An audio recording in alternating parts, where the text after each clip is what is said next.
کے پہاڑ پر کھڑے ہو کر چاند کو اشارہ کرتے ہیں تو دو ٹکڑے ہو جاتا ہے۔ السلام علیکم ورحمۃ اللہ وبرکاتہ۔ دوستو، نبی کریم صلی اللہ تعالی علیہ وآلہ وسلم کا زمین پر ہوتے ہوئے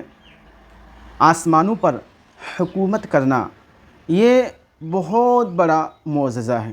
چلیے پہلے اس کلپ کو سنیں۔ آج تو سائنس نے اتنی ترقی کر لی ہے، آج موبائل فون انٹرنیٹ نے دنیا کتنی آسان کر دی ہمارے لیے، گلوبل ولیج بن گیا، ٹریول کتنا فاسٹ ہو گیا، صبح بندہ کہیں ہوتا ہے، شام کہیں ہوتا ہے، اور یہ سب چیزیں دیکھ کر ہو سکتا ہے آج کا کوئی سائنس کا دیوانہ کھڑا ہو اور کہے کہ جناب ہر دور کے لوگوں کی عقلوں کے مطابق اور ان سے اوپر لیول کا معجزہ جو ہے اللہ نے انبیاء کو عطا کیا، تو بتائیے سائنس کی اتنی ترقی، اب تو چاند پہ انسان جا رہے ہیں اور اس کی آگے کی باتیں ہو رہی ہیں،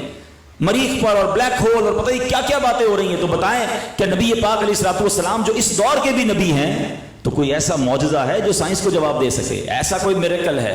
اللہ اکبر، کیا شان ہے میرے رب عز و جل کی، اور رب نے کیسی عطائیں نبی پاک کو عطا فرمائیں۔ ٹھیک ہے دنیا چاند پہ اتر کر خوشیاں منا رہی ہے، اور میرے آقا تو وہ ہیں کہ مکے کے پہاڑ پر کھڑے ہو کر چاند کو اشارہ کرتے ہیں تو دو ٹکڑے ہو جاتا ہے۔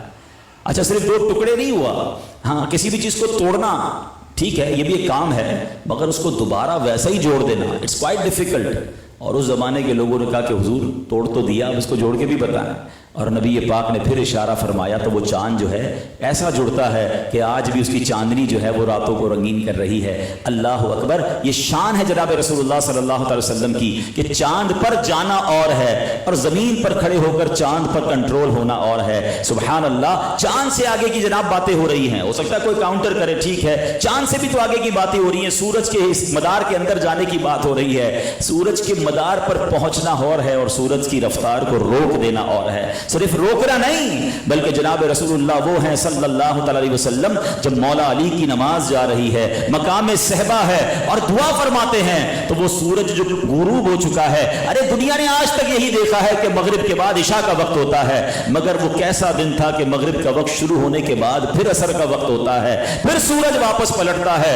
اور مولا علی نماز ادا کرتے ہیں۔ اللہ اکبر، اسی خوبصورت اشارے، اسی خوبصورت اتھارٹی کے بارے میں کیا خوبصورت بات سیدی اعلیٰ حضرت لکھتے ہیں نا، فرماتے اشارے سے چاند چیر دیا، چھپے ہوئے خور کو پھیر دیا، گئے ہوئے دن کو عصر کیا، یہ تاب و تواں تمہارے لیے، اور کیوں زمین و زمان تمہارے لیے، مکین و مکان تمہارے لیے، چنین و چنا تمہارے لیے، آقا بنے دو جہاں تمہارے لیے۔ تو سبحان اللہ، میرے آقا کی شان وہ ہے کہ آج کی سائنس بھی، اچھا جناب بڑا سپر سونک ایئر کرافٹ آ گئے ہیں، اب تو جناب ہائپر لوپ کی بات ہو رہی ہے کہ جناب 1000-2000 کلومیٹر کی رفتار سے اب انڈر گراؤنڈ ایسی ٹرین چلنے والی ہے کہ جناب وہ گھنٹوں مہینوں کا راستہ گھنٹوں کے اندر طے ہو جائے گا اور بہت آرام سے وہ راستہ اور سفر ہوگا۔ اب بتائیے اتنا فاسٹ ٹریول ہے، تو نبی پاک کا وہ معجزہ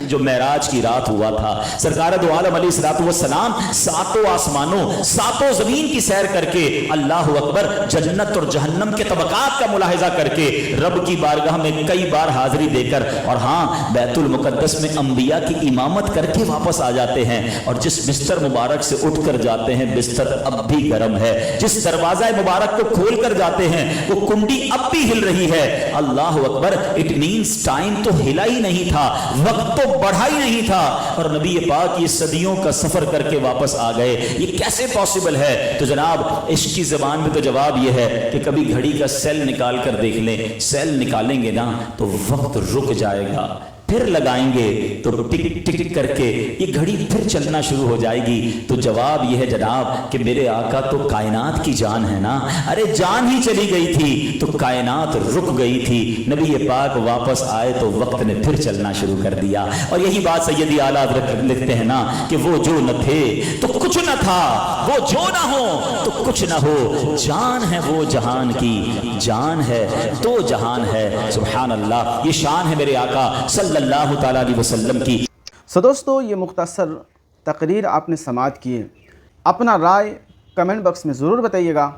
ملتے ہیں کسی اور ویڈیو میں، تب تک اپنا خیال رکھیں، خدا حافظ، السلام علیکم ورحمۃ اللہ۔